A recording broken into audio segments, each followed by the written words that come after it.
Imagine a medieval town floating 750 meters above the sea, where castles hide in the clouds and every cobblestone street tells a 3,000-year-old story.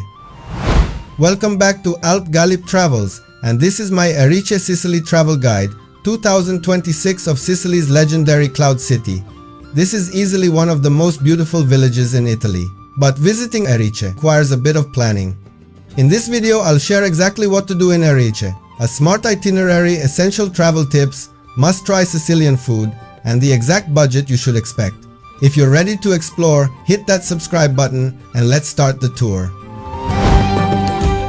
Erice is best known for its perfectly preserved medieval atmosphere, cobblestone streets, ancient stone houses, and breathtaking panoramic views over the sea. It is located in western Sicily, high on Mount Erice above Trapani, Sicily, overlooking the Egadi Islands and the Tyrrhenian coast. For tourists, Erice offers romantic viewpoints, historic castles, charming churches, traditional Sicilian pastry shops, and a timeless experience that feels like stepping back into the Middle Ages. Erice is usually visited as a day trip by most travelers, and you can explore the highlights comfortably in a few hours while enjoying the views and walking through its narrow streets. However, if you choose to stay one night, you can truly feel the medieval soul of the town after the crowds leave and experience a much more peaceful and authentic atmosphere. For a detailed Erice travel itinerary, please wait for my upcoming videos where I will break everything down step by step. Porta Trapani is the main historic gateway to Erice, and walking through this stone entrance truly feels like stepping back into the Middle Ages. Chiesa Sant Alberto dei Bianchi is a small and quiet church with beautiful architectural details, and it is generally free to enter. Chiesa del Santissimo Salvatore is another peaceful church with a simple but elegant interior, and there is usually no entrance fee. Polo Museale Antonino Cordici is a small museum where you can see archaeological finds and local art, and it requires a modest entrance ticket. Istituto San Domenico Blackett is a former monastery complex with impressive courtyards and cultural exhibitions, and some sections may require a ticket depending on the exhibition. Chiesa di San Martino stands out with its stunning rose window and detailed stone facade, and entry is typically free or donation-based. Chiesa Madre di Erice, also known as the Mother Church, is one of the most important landmarks in town, and there is usually a small entrance fee to visit inside. Torre di Federico offers panoramic views over the town and coastline, and it requires a small ticket to climb up. Castello di Venere is the iconic Norman castle built on ancient ruins, and you need to buy an entrance ticket to explore the castle grounds and enjoy the breathtaking views. Trapani Viewpoint is one of the most spectacular panoramic spots in Erice, where you can admire the coastline, the salt flats, and the Egadi Islands from above. You can find the best deals to visit those places on the links in my description, and for a detailed best places to visit in Erice vlog, please wait for my upcoming videos. Stroll along Via Vittorio Emanuele and enjoy the charming medieval atmosphere while passing historic buildings and small artisan shops. Discover medieval architecture throughout the town by simply walking around and observing the stone houses, arches, and ancient walls. Explore religious marvels by visiting Erice's historic churches, some of which may require a small entrance fee to access interiors or towers. Relax at Piazza della Loggia and take in the peaceful vibe while enjoying panoramic views over the valley below. Join a guided walking tour to better understand the town's Norman and Phoenician history, and these tours usually come with a reasonable fee depending on the duration and group size. Shop for local souvenirs such as handmade ceramics, almond pastries, and traditional Sicilian sweets that reflect the region's culture.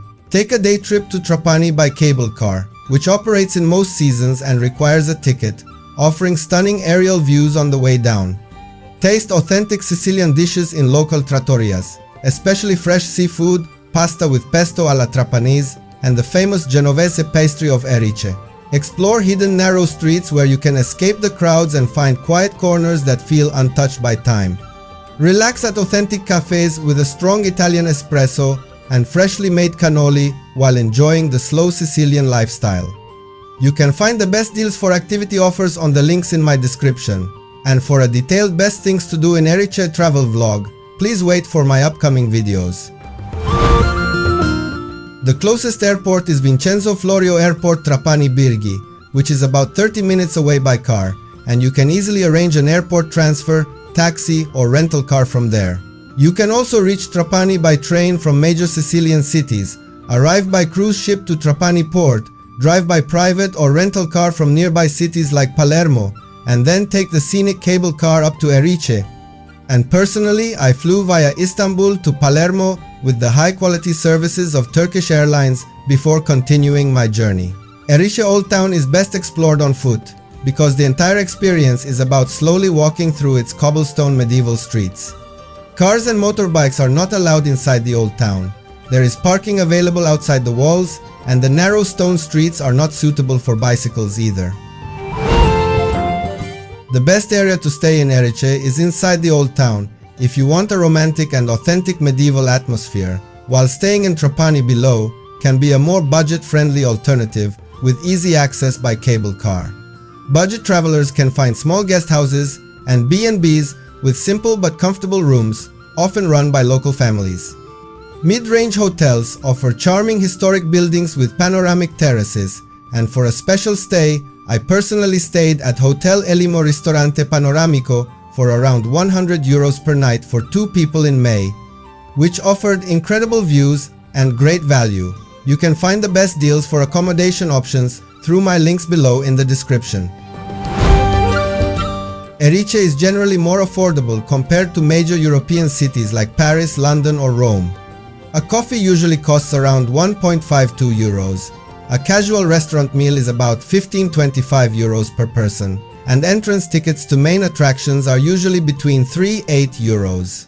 On average, a comfortable traveler can expect to spend around €70-120 per day, including accommodation, food, attractions, and transportation, depending on travel style. Yes, Erice can be very budget-friendly if you plan smartly and stay in guest houses, or in Trapani instead of inside the Old Town. Budget travelers can find simple meals for €8-12, affordable B&B rooms from around €50-80 per night for 2 people in low season, and many attractions are low cost while exploring the streets is completely free. A budget traveler can manage with approximately €50-70 per day, including accommodation, food, and basic expenses, and public transportation within the Old Town is not needed since everything is walkable. Erice offers delicious traditional Sicilian dishes such as arancini, cannoli, granita, pasta alla norma, and fresh seafood prepared in local trattorias. The town is famous for its almond pastries and Genovese cream-filled sweets, but you can also find vegan-friendly vegetable dishes, fresh salads, and pasta options in many restaurants. There are cozy family-run spots, elegant fine dining restaurants with panoramic views, small bakeries for street-style snacks, and you can also find special prices for food tours through the links in my description below. In Erice, you can buy handmade ceramics, traditional Sicilian sweets, local almond products, olive oil, and small handicrafts as authentic souvenirs. Many shops sell beautifully packaged pastries and artisanal products that make perfect gifts for friends and family. Bargaining is not common in most stores since prices are usually fixed, especially in boutique and artisan shops. Nightlife in Erice is calm and romantic rather than wild or party-focused. You will mostly find cozy wine bars, small restaurants and cafes where you can enjoy a quiet evening with a view. At night, the experience is about peaceful walks through illuminated medieval streets and enjoying the magical atmosphere after most day visitors leave. I recommend spending at least half a day in Erice, but one night stay allows you to truly feel its medieval atmosphere after the crowds leave. Wear comfortable walking shoes because the cobblestone streets are uneven, and bring a light jacket even in summer since it can be windy at the top. Erice is very safe for tourists, even in the evening, but always keep basic awareness like in any destination. Respect local customs by dressing modestly when entering churches and greeting locals politely with a simple buongiorno. The best time to visit is spring and early autumn when the weather is mild. The skies are clear and the views are at their best. Summer is also beautiful but can be busier, while some cultural and religious festivals take place throughout the year, adding a special atmosphere. The currency is euro, the language is Italian, and visa requirements depend on your nationality, with Schengen rules applying for many travelers. Tipping is not mandatory in Italy, but rounding up the bill or leaving small change in restaurants is appreciated.